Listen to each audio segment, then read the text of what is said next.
So I was really hoping to come on and just make a fun video about the Riley Craig Morgan Riley incident, but then I saw something on my timeline that just really made me angry, and that doesn't happen too often. So for those of you unaware, Patrik Laine, the Columbus Blue Jackets forward, has been in the NHL's Player Assistance Program since the end of January for an undisclosed reason. When he announced he was entering the program, he posted on his Instagram story that he has recognized the importance of prioritizing my mental health and well-being. Hockey has been my passion in my life, but I have come to realize that in order to perform at my best, I need to take this time to focus on myself. And he thanked the league, the Blue Jackets, his teammates, the fans for understanding his decision to take some time. But then not even 2 weeks after that decision, a clip is going around showing a hockey podcast, and I use air quotes around that, discussing the Columbus Blue Jackets' recent woes, with one person noting that the Blue Jackets have had a lot of injuries, including their young star Adam Fantilli, and also saying that Laine is not with the team because he, quote,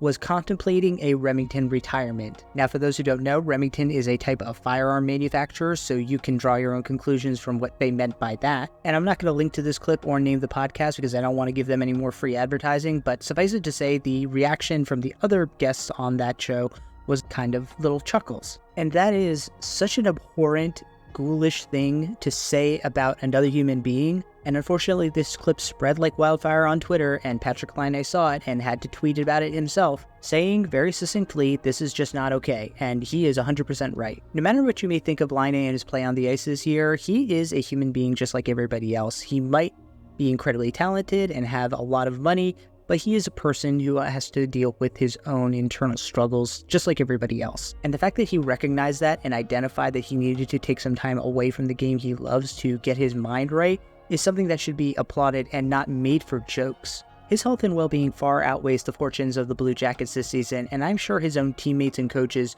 would say the very same thing. And while it has been heartening to see so many hockey fans and Blue Jackets fans coming to Laine's defense and calling this out for the despicable statement that it is, I know that there are still a lot of people out there who think this way. They think Laine is being soft by taking this time away, that he's abandoning his teammates, that his only focus should be on hockey, and that this is somehow an indicative that he does not have his full heart in the game, which I guarantee is not the case. But at the end of the day, he is a human being just like the rest of us, and he should feel no shame in taking time away from his job to get mental health treatment, and I hope that anybody who is watching or is a fan of his feels the same way. And if somebody out there watching this is dealing with their own mental health struggles, I hope that you take Patrik Laine's lead, you get the help that you need, take the time that you deserve, and most importantly, don't let some ghouls out there bring you down. And to Patrik Laine, or to somebody in his camp if they happen to stumble across this at some point, my thoughts and well wishes are with you, and I hope you come out of this stronger on the other side. I'm rooting for you. You are enough.